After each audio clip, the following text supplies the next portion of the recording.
Hi students, Appleby Academy മറ്റൊരു video ക്ലാസ്സിലേക്ക് എല്ലാവർക്കും സ്വാഗതം.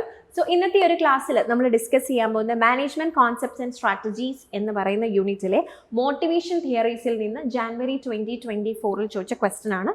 ആൻഡ് അത് എങ്ങനെ സോൾവ് ചെയ്യണം എന്നുള്ളത് നമുക്ക് നോക്കാം. സോ നിങ്ങളോട് ഇത്തവണ മോട്ടിവേഷൻ തിയറീസിൽ നിന്ന് ചോദിച്ച ക്വസ്റ്റൻസ് നോക്കുകയാണെങ്കിൽ വളരെ ഡയറക്റ്റ് ആൻഡ് സിമ്പിൾ ക്വസ്റ്റൻ ആയിരുന്നു. ജസ്റ്റ് നിങ്ങൾക്ക് തിയറീസ് ഒരു ലിസ്റ്റിൽ തന്നിട്ടുണ്ട്. ലിസ്റ്റ് 2 അത് ആര് പ്രപ്പോസ് ചെയ്തു എന്നുള്ളത് ഐഡൻറ്റിഫൈ ചെയ്താൽ മതിയായിരുന്നു. വളരെ ഈസി ആയിട്ട് നിങ്ങൾക്ക് ആൻസർ ചെയ്യാവുന്ന ഒരു ടൈപ്പ് ഓഫ് ക്വസ്റ്റ്യൻ ആയിരുന്നു. ആൻഡ് അതിൻ്റെ പ്രോപ്പർ കോമ്പിനേഷനും തന്നിട്ടുണ്ടായിരുന്നു. ഓക്കെ, സോ നമ്മൾ മോട്ടിവേഷൻ തിയറീസിനെ കുറിച്ചൊക്കെ ഇതിനു മുമ്പ് വളരെ ഡീറ്റെയിൽ ആയിട്ട് ഡിസ്കസ് ചെയ്തിട്ടുള്ളതാണ്. എങ്കിലും നമുക്ക് ഈ ഒരു ക്വസ്റ്റ്യനിലേക്ക് വരുമ്പോൾ നമുക്ക് ഒന്നുകൂടി അതിനെക്കുറിച്ച് പറഞ്ഞു പോകാം. എന്താണ് മോട്ടിവേഷൻ തിയറീസ്, അല്ലെങ്കിൽ എന്താണ് നമ്മൾ മോട്ടിവേഷൻ തിയറീസ് കൊണ്ട് ഉദ്ദേശിക്കുന്നത്? മോട്ടിവേഷൻ എന്ന് പറയുന്നത് ഒരു എംപ്ലോയിക്ക് നമുക്കൊരു മോട്ടിവേഷൻ അവർക്ക് കൊടുക്കാൻ സാധിക്കുകയാണെങ്കിൽ അവരെ നമുക്ക് കുറച്ചുകൂടി എഫിഷ്യൻ്റ് ആയിട്ട് വർക്ക് ചെയ്യിപ്പിക്കാനായിട്ട് സാധിക്കും. ഓക്കെ, അവർക്ക് മോട്ടിവേറ്റ് ചെയ്ത് അവർക്ക് ഈ പറയുന്ന വർക്ക് ചെയ്യുന്നതുകൊണ്ട് അവർക്കും ഒരു ഗുണമുണ്ട് എന്നവർക്ക് ഫീൽ ചെയ്യുന്ന പോയിന്റിൽ അവർ കുറച്ചുകൂടി എഫിഷ്യൻ്റ് ആയിട്ട് വർക്ക് ചെയ്യാനായിട്ട് ശ്രമിക്കും. സോ അതുകൊണ്ട് തന്നെ നല്ല രീതിയിൽ എഫിഷ്യൻ്റ് ആയിട്ട് വർക്ക് ചെയ്യാൻ ശ്രമിക്കുന്ന ഒരാളെ സംബന്ധിച്ചിടത്തോളം ഓർഗനൈസേഷനും അവരൊരു അസെറ്റ് തന്നെയാണ്. കാരണം അവർ ഏറ്റവും ബെസ്റ്റ് ആയിട്ട് പെർഫോം ചെയ്യുമ്പം അതിൻ്റെ അൾട്ടിമേറ്റ് റിസൾട്ട് ആർക്ക് കൂടിയാണ് കിട്ടുന്നത്? ഓർഗനൈസേഷന് കൂടിയാണ്. അപ്പോൾ മോട്ടിവേഷന് വളരെ പ്രാധാന്യമുണ്ടെന്നുള്ളതാണ്.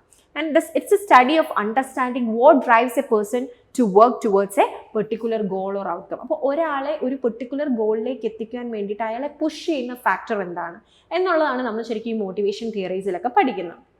അപ്പോൾ ഓരോ വ്യക്തികളെയും മോട്ടിവേറ്റ് ചെയ്യുന്ന ഓരോ കാര്യമായിരിക്കും.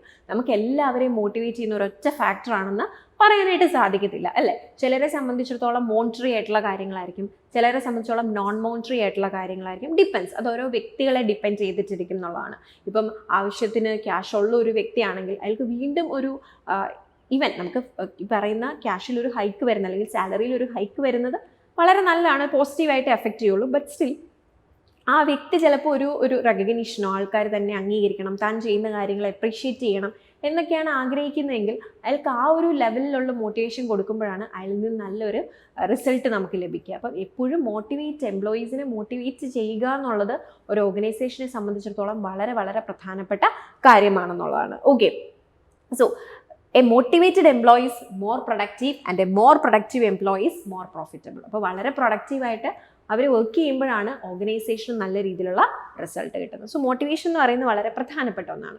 ഇനി മോട്ടിവേഷൻ തിയറീസിനെ തന്നെ നമ്മൾ രണ്ടായിട്ട് കാറ്റഗറൈസ് ചെയ്യാറുണ്ട്. ഒന്ന് കോണ്ടന്റ് തിയറിയും മറ്റൊന്ന് പ്രോസസ് തിയറിയും. എന്താ ഈ കോണ്ടന്റ് തിയറിയും പ്രോസസ് തിയറിയും തമ്മിലുള്ള വ്യത്യാസം? കോണ്ടന്റ് തിയറി എന്ന് പറഞ്ഞാൽ അവിടെ നമ്മൾ ഡിസ്കസ് ചെയ്യുന്നത് എങ്ങനെ അല്ലെങ്കിൽ എന്ത് ഫാക്ടേഴ്സാണ് ഒരു പർട്ടിക്കുലർ വ്യക്തിയെ അല്ലെങ്കിൽ ഒരു പെർട്ടിക്കുലർ എംപ്ലോയിയെ മോട്ടിവേറ്റ് ചെയ്യുന്നത്. വാട്ട് ആർ ദ ഫാക്ടേഴ്സ്, എന്തൊക്കെ കാര്യങ്ങളാണ് ഒരാളെ മോട്ടിവേറ്റ് ചെയ്യുന്നത് എന്നുള്ളതാണ് നമ്മൾ കോണ്ടന്റ് തിയറിയിൽ പറയുന്നത്. പക്ഷെ പ്രോസസ് തിയറിയിലേക്ക് വരുമ്പോൾ നമ്മൾ എന്താ ഡിസ്കസ് ചെയ്യുന്നത്? ഈ ഫാക്ടേഴ്സ് എങ്ങനെ അവരെ എഫക്റ്റ് ചെയ്യുന്നു, എങ്ങനെ അത് മോട്ടിവേഷനിലേക്ക് എത്തുന്നു, അല്ലെങ്കിൽ മോട്ടിവേഷൻ എങ്ങനെ നമുക്ക് കൊണ്ടുവരാനായിട്ട് സാധിക്കുന്നു എന്നുള്ളതാണ് പ്രോസസ് തിയറി പറയുന്നത്. ഓക്കെ, സോ കോണ്ടന്റ് തിയറിയെ കുറിച്ച് പറയുമ്പോൾ നമുക്ക് പഠിക്കാനുള്ള കോണ്ടന്റ് തിയറീസ് ആണ് ഇവിടെ ഉള്ളത്. അപ്പോൾ നിങ്ങൾക്ക് ഇതിൽ നിന്ന് തന്നെ ഒരു ക്വസ്റ്റൻ എക്സ്പെക്ട് ചെയ്യാം.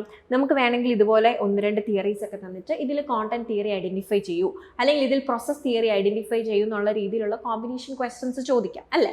അപ്പം നിങ്ങൾക്ക് വളരെ സിമ്പിളായിട്ട് പ്രതീക്ഷിക്കാവുന്ന ഒരു ക്വസ്റ്റൻ ആണത്. അപ്പം നമ്മളൊരു ടോപ്പിക്ക് പഠിക്കുമ്പോൾ തന്നെ ഈ ടോപ്പിക്കിൽ നിന്ന് ഈ തരത്തിലുള്ള ക്വസ്റ്റൻസ് വരാനുള്ള സാധ്യതയുണ്ട് എന്നുള്ളത് നമ്മൾ മനസ്സിലാക്കണം. അങ്ങനെ നമ്മൾ മനസ്സിലാക്കണമെങ്കിൽ നമുക്ക് ക്വസ്റ്റ്യൻസ് ആയിട്ട് ഫെമിലാരിറ്റി ഉണ്ടായിരിക്കണം. ക്വസ്റ്റ്യനുമായിട്ട് ഫെമിലാരിറ്റി വരണമെങ്കിൽ എന്ത് ചെയ്യണം? മാക്സിമം ക്വസ്റ്റ്യൻസ് വർക്ക്ഔട്ട് ചെയ്യണം. അപ്പോൾ കുറേ കാര്യങ്ങൾ പഠിച്ചു എന്നതുകൊണ്ട് നിങ്ങൾക്ക് റിസൾട്ട് കിട്ടണം എന്നില്ല. നിങ്ങൾ അതനുസരിച്ച് ക്വസ്റ്റ്യൻസ് കൂടി പ്രാക്ടീസ് ചെയ്യുമ്പോഴാണ് കോമ്പറ്റേറ്റീവ് എക്സാം പോലെയുള്ള എക്സാമിന് നിങ്ങൾക്ക് മാർക്ക് സ്കോർ ചെയ്യാനായിട്ട് സാധിക്കുക. ഓക്കെ, അപ്പം പഠിച്ചാൽ മാത്രം പോരാ, മാക്സിമം ക്വസ്റ്റ്യൻസ് കൂടി വർക്ക്ഔട്ട് ചെയ്യണം എന്നുള്ളതാണ്. ഓക്കെ, സോ നോക്കിക്കേ, മേജർ കോണ്ടന്റ് തിയറീസ് ഏതൊക്കെയാണ്? Maslow need hierarchy theory. അപ്പം നമ്മളിവിടെ പ്രൊപ്പോണ്ടൻസിൻ്റെ പേരോട് കൂടിയിട്ടാണ് നമ്മൾ ആ തിയറി പറയുന്നത്. അതുകൊണ്ട് തന്നെ നിങ്ങളൊരു എക്സ്ട്രാ എഫേർട്ട് ഇട്ട് പഠിക്കേണ്ട. മാസ്ലോ നീഡ് ഹൈറാർക്കി തിയറി നിങ്ങൾ പഠിച്ചാൽ മാസ്ലോയുടെയാണ് നീഡ് ഹൈറാർക്കി തിയറി നമ്മളവിടെ പഠിച്ചു പോവുക. അല്ലാതെ ആദ്യം നീഡ് ഹൈറാർക്കി തിയറി പഠിച്ചു, പിന്നെ അത് മാസ്ലോ പ്രപ്പോസ് ചെയ്താന്ന് പഠിച്ചു, അതിൻ്റെ ആവശ്യമില്ല. ഒരുമിച്ച് നിങ്ങൾ പഠിച്ചു പോയി നിങ്ങളുടെ മനസ്സിൽ ഓട്ടോമാറ്റിക്കലി ആ പേര് കേൾക്കുമ്പം അതിൻ്റെ ബാക്കി വന്നോളും കേട്ടോ. So Maslow's need hierarchy theory, McClelland need theory. അപ്പം ഹൈറാർക്കി പറഞ്ഞാൽ മാസ്ലോ എന്ന് ഓർക്കണം, വെറുതെ നീഡ് പറഞ്ഞാൽ which is McClelland. McGregor's theory, X and theory Y. Herzberg 2 factor theory, അല്ലെങ്കിൽ നമ്മൾ മോട്ടിവേഷൻ ഹൈജീൻ തിയറി എന്ന് പറയും. 2 ഫാക്ടർ എന്ന് പറയുന്നതിൽ ഒന്ന് മോട്ടിവേഷനും ഒന്ന് ഹൈജീനുമാണ്.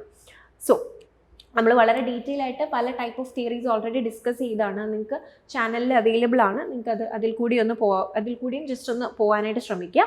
ദെൻ ആൽഡിഫേഴ്സ് ERG തിയറി ഉണ്ട്. ഓക്കെ, അപ്പോൾ ഇതെല്ലാം കോണ്ടന്റ് തിയറിയാണ്. ഇനി ഇതുപോലെ തന്നെ നമുക്ക് പ്രോസസ് തിയറീസും ഉണ്ട്. Victor Vroom's expectancy theory, Porter Lawler theory or performance satisfaction theory, Stacy Adams equity theory, Kelley's attribution theory, Skinner's positive reinforcement theory, Edwin Locke's goal setting theory. അപ്പം ഇത്തവണ നമ്മളോട് ക്വസ്റ്റ്യൻ ചോദിച്ചിരുന്നത് എല്ലാം തന്നെ കോണ്ടന്റ് തിയറിയാണ്. മേ ബി നെക്സ്റ്റ് ടൈം അവർക്ക് ഈ പറയുന്ന പോലെ പ്രോസസ് തിയറിയിൽ നിന്ന് ഇതുപോലെ റിലേറ്റ് ചെയ്ത ക്വസ്റ്റ്യൻസ് ചോദിക്കാം. അപ്പോൾ ശരിക്കും പറഞ്ഞാൽ വളരെ കുറച്ച് കാര്യമാണ് നമ്മളിപ്പോൾ ഡിസ്കസ് ചെയ്തത്. പക്ഷേ ഇതിൽ നിന്ന് തന്നെ നിങ്ങൾക്ക് എത്ര ടൈപ്പ് ഓഫ് ക്വസ്റ്റ്യൻസ് വരാം അല്ലേ? നമ്മൾ ആദ്യം പറഞ്ഞ classification, process theory, content theory identify ചെയ്യാനുള്ള ക്വസ്റ്റ്യൻസ് ചോദിക്കാം. അതുപോലെ ഈ രണ്ട് തിയറീസിൽ നിന്നും പ്രൊപ്പോണ്ടേഴ്സ് വെച്ചിട്ട് നിങ്ങളോട് ക്വസ്റ്റ്യൻസ് ചോദിക്കാം അല്ലേ? And what is content theory, what is process theory, അതും നമ്മൾ പഠിച്ചു. അപ്പം ഒരൊറ്റ ചെറിയ ടോപ്പിക് ആണെങ്കിൽ പോലും അതിൽ നമുക്ക് എത്ര ക്വസ്റ്റ്യൻസ് വരുന്നുണ്ട് എന്നുള്ളത് ശ്രദ്ധിക്കുക. അപ്പോൾ ഏതായാലും നമുക്ക് ഈ ഒരു ക്വസ്റ്റ്യനിലേക്ക് തിരിച്ചു വരാം. First one, hierarchy of need theory. Hierarchy of need theory, hierarchy ആരുമായിട്ട് ബന്ധപ്പെട്ട് നമ്മൾ പറയുന്ന മാസ്ലോ ആയിട്ട് ബന്ധപ്പെട്ട് പറയുന്നതാണ്. സോ A1 ആക്ച്വലി രണ്ട് ഓപ്ഷൻ ഉണ്ട് അല്ലേ? A1 ഉള്ള രണ്ട് ഓപ്ഷൻസ് ഉണ്ട്. ഇവിടെ Bയും Cയും നിങ്ങൾക്ക് ആക്ച്വലി എലിമിനേറ്റ് ചെയ്ത് കളയാം.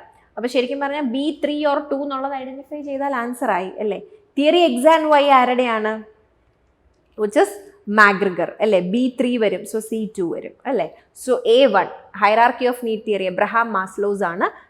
മാഗ്രിഗേഴ്സ് theory X and Y, Herzberg two-factor theory or motivation hygiene theory. So A1 B3 C2, A1 B3 C2. So correct answer ഏത് വരും? Option A, A1 B3 C2. So അപ്പോൾ ഈ ഒരു വീഡിയോയിൽ നമ്മൾ മോട്ടിവേഷൻ തിയറിയിൽ നിന്ന് ചോദിച്ചൊരു ക്വസ്റ്റൻ ആണ് ഡിസ്കസ് ചെയ്തത്. അപ്പം ഏതൊക്കെ തരത്തിലുള്ള ക്വസ്റ്റ്യൻസ് ഇതിനെ ബേസ് ചെയ്ത് ചോദിക്കാം എന്നുള്ളത് മനസ്സിലാക്കുക. നമ്മൾ ഓൾറെഡി പല മോട്ടിവേഷൻ തിയറീസും ഡിസ്കസ് ചെയ്തിട്ടുള്ളതാണ്. സോ അതിലൂടെ പോവുകയാണെങ്കിൽ നമുക്ക് കുറച്ചുകൂടി ഓരോ തിയറീസിനെ കുറിച്ചുള്ള വ്യക്തമായ ധാരണ കിട്ടും. ഏതായാലും നിങ്ങൾ ഈ പറയുന്ന ബേസിക് ക്ലാസിഫിക്കേഷൻ കൂടി സ്കിപ്പ് ചെയ്യാതെ പഠിക്കാനായിട്ട് ശ്രമിക്കാം. So I hope this video will help you for your preparation. Thank you and happy learning.